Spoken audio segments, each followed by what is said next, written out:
Okay, here we are, folks, for another one of my time-lapse model builds, and not for the first time and probably not for the last. I forgot to film the intro before I started the kit. But if you've seen the thumbnail, you know what you're watching. It is my build of this, the 1/48 scale Monogram A-6 intruder. Suffice it to say, this box is significantly larger than it needs to be. Really, that's the size of the kit. They could have made this box significantly smaller, but like many other manufacturers, they ended up using a standard size box for a lot of their kits, like the B-24, the B-17. A lot of their kits came in this standard size box, so they just kept using the same size cardboard and just printed different images on it. This is, I believe, the modern, 2011. So this is a little bit of a modern rebox from the older Monogram kit. This kit originally dates from the 1980s, I believe. I'll look it up and I'll put it on the screen here when I do the editing for this video. But yeah, it's a really nice kit. I mean, it's dated. It has raised panel lines, but it does come with decent detail. As I said, this is the modern rebox. The original kit had the old style monogram instructions, these old style ones. Now it's more of a modern booklet style. But no, you get some really good detail in it. I've added nothing to this kit. It is exactly the same as it would have been when it first released. You have the options between an A and an E. Different weapons. You've got CBU cluster bombs, Mark 82 with the fins to slow them down, as well as center tanks, wing tanks, and a couple of harms if you go that route. And some decals. I do have a full kit review of this up. If you want to see a full review, I'm not going to go into that now.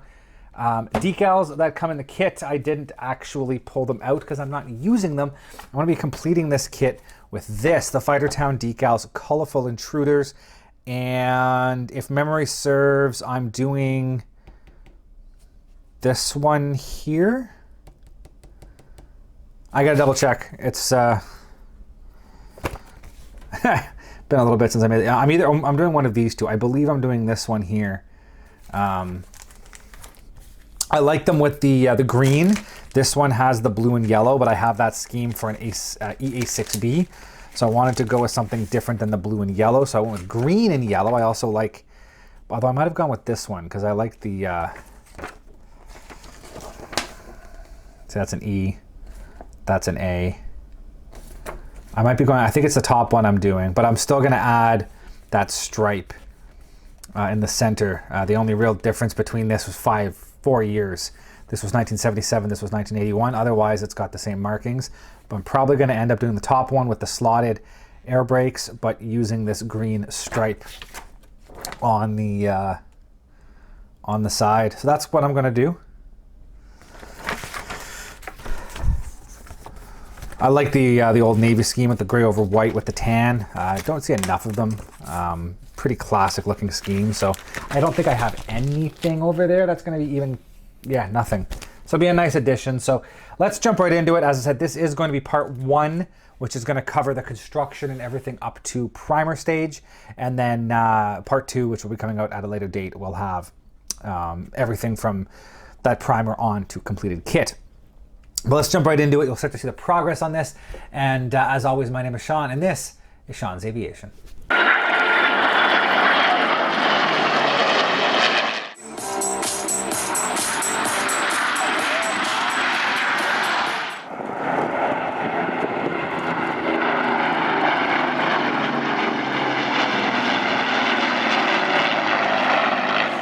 So as usual with these aircraft models, I will start with the cockpit. This particular kit has a very interesting cockpit. The ejection seats are actually partially molded into the cockpit tub. So you'll see the seat bottoms are molded in and the seat backs kind of glue in place. And it makes it really kind of awkward because I usually like to glue my seats in after the fact. But in this case, I had to glue them in earlier because it's really hard to clean up any mistakes with glue if you do it after. So really weird setup. If anybody knows why, please down below let me know. Also, if you've noticed, I'm actually changing up my music a little bit. I used to use license-free music from Scott Holmes. I'm switching to master planned music. which actually comes from City Planner Plays YouTube channel. He's a city planner who plays city builders, usually things like City Skylines 2 or some of the other various city builders that are out there. But anyways, he has this royalty-free, license-free music that he allows me to use, or allows any YouTuber to use. So I'm giving it a shot. So let me know. Large selections. I'm going to mix up the music a bit in my videos. If you prefer the old style, please down below let me know. And if you actually prefer this, again, let me know. I'd like to keep the music kind of to what you guys enjoy. So let me know how you think, what you think about it, and I can go back to the old style if preferred.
So next up here, you can see once the cockpit's painted and all the details are done, I start the weathering process. So pretty standard black wash, and then a bit of dry brushing, and then I get all the little fiddly bits installed, and I'll get it glued into the fuselage and start working on the process of getting those fuselage halves glued together.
And you'll see here I've started to get the wings glued together. There's no real prep work in getting these wings done on the interior. You just glue the two halves together and start cleaning up seams.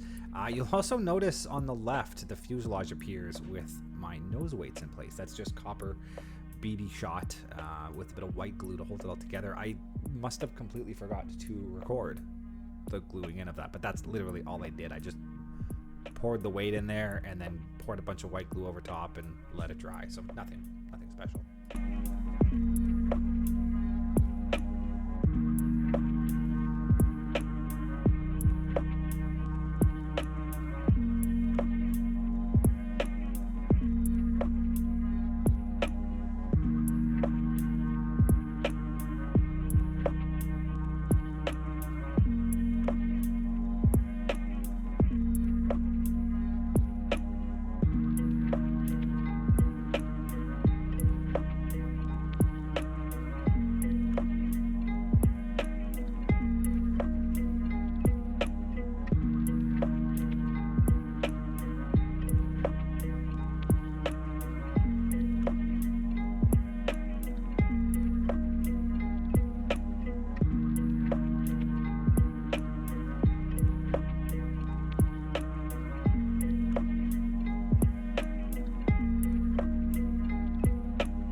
Now here I have a big oopsie to admit. I accidentally deleted a good chunk of my footage.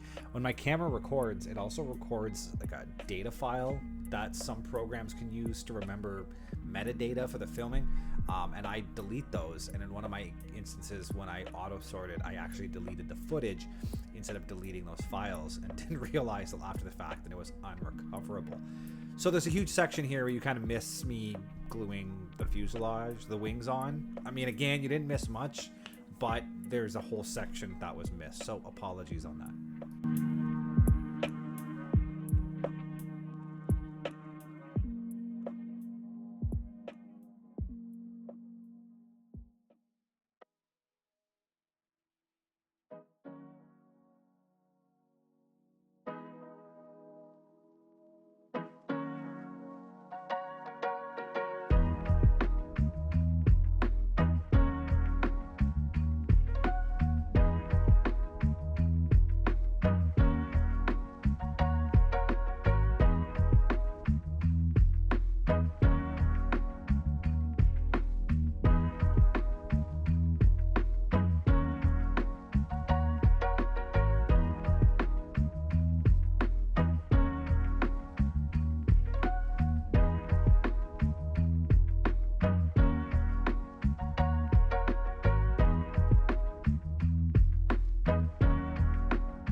So you'll see here I've gone through and I've prepped a bunch of the landing gears, the wheels, all that kind of stuff. Partially to test the weight to make sure I had good weight balance, but also it needs to be done. So I got all that prepped, and then I went ahead and started to mask the canopies. You also would have seen earlier on I glued the main canopy together, the perspex, with that little rear section, and then I masked it separately and got it all prepped for paint. But yeah, we're plugging right along on this kit.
And then just a quick interjection here. You'll see I mask off the intakes. I just use sponge foams. These are like 99-cent foams from the dollar store. I cut to rough shape, I jam them in there, and then I just adjust to make sure they're a good fit. I find they work really well, and relatively good sharp edge. So that's what I'm doing here.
Okay, so we're at that point in this kit where I think we're safe to wrap up part 1 and move on to part 2. So here is what it looks like now, and it is primed. It has pretty much everything on it that it needs to be on it. I apologize if I end up having to interrupt this video. My kitten is currently climbing, I don't know where, somewhere in behind my computer stand, which is not a good idea. Anyways, this is pretty much ready to go for the first coat of paint. A few minor things that I still have to do on it. I always go through these instructions and make sure I'm kind of caught up on things. I haven't done the air brakes yet, but they can be painted and assembled afterwards. Landing gears are pretty much prepped, but I want to paint them separately and glue them on once again afterwards. Geared doors as well. I haven't even taken them off the sprue yet, but I'm going to paint those separate, glue them all on after paint and decals is complete. That gets us all the way through here. Step 6.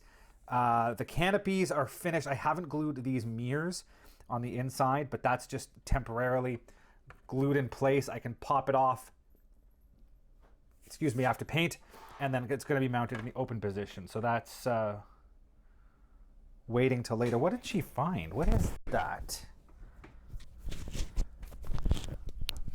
What is that?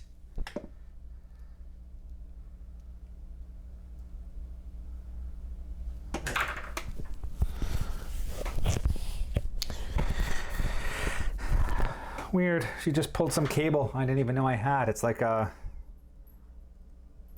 male coax cable. Never seen that before in my life. Don't know how it got on my computer stand. Anyways, canopy can be popped off. It'll be glued in the open position, so I'll install those lights inside afterwards. Same goes over here. There's a little light that's got to go on the front for like the refueling probe. That will be done later. Stairs will be open. Again, I'll do that later. I believe I have to paint the inside of that red. Yes, I do.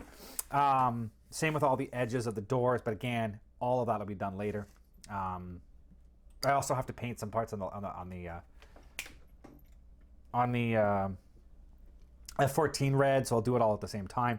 All of these little antennas I haven't glued in yet. Again, I'm going to break them off at this point.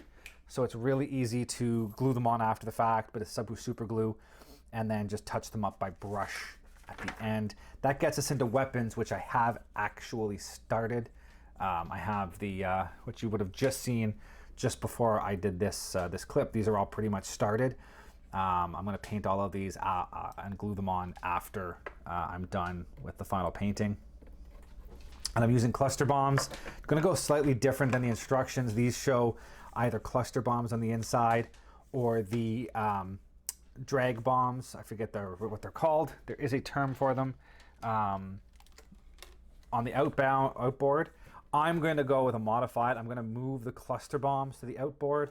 And I'm going to put the drop tanks. Oh, yes, kitty, yes. Okay. Drop tanks on the inboard, cluster bombs on the outboard. That's just how I'm going to change it up a little bit. I really want to put the drop tanks on it along with the center tank. So that's where we are. I mean, that gets us right through till painting, and I am using aftermarket decals on this, so that will come later. I am obviously using the same paint scheme more or less, which is nice to have. But yeah, so that's kind of where we are with this. So again, we're pretty much ready to go for paint. I don't think I'm going to do any pre-shading on this. I think I'm going to go with all post-shading. What little I'm going to do, I do want to, even though it's a US Navy aircraft, and I know they tended to get pretty dirty in service, I'm going to go with a real kind of somewhat clean look. But yeah, I mean, it doesn't take long to start gluing all this in after the fact. Just a little bit of glue, and there you go. See, so once it's painted and weathered, I can glue them on, glue the gear doors on. All your weapon stations can be glued on after the fact. Yeah, I'm excited. This is looking really good. So yeah, that's that. So on that note, keep watching the monthly updates, the what's on my desk monthly updates for the progress. Oh, I guess there's a little bit of cleanup I still have to do back here. A little bit of Mr. Surfacer. I'm gonna have to flood that seam. I'll touch it up. I'm not gonna bother. Actually, I probably will have to reprime it. I'm still gonna do that in part 2. That should be the only seam on this aircraft that needs to be cleaned up. Maybe a little bit here. We'll see. You're really not gonna see the belly of it though, but I might have to do a little bit of sanding there. Yeah, I might have to put a little bit of white putty here. and a little bit of Mr. Surfacer still on the inside of that tail, and then one more quick coat of primer. But I still got to prime a whole bunch of other stuff later. So yeah, anyways, moving on to part 2. So as I said, keep an eye on the monthly What's on My Desk updates for further progress on this if you do want to follow along.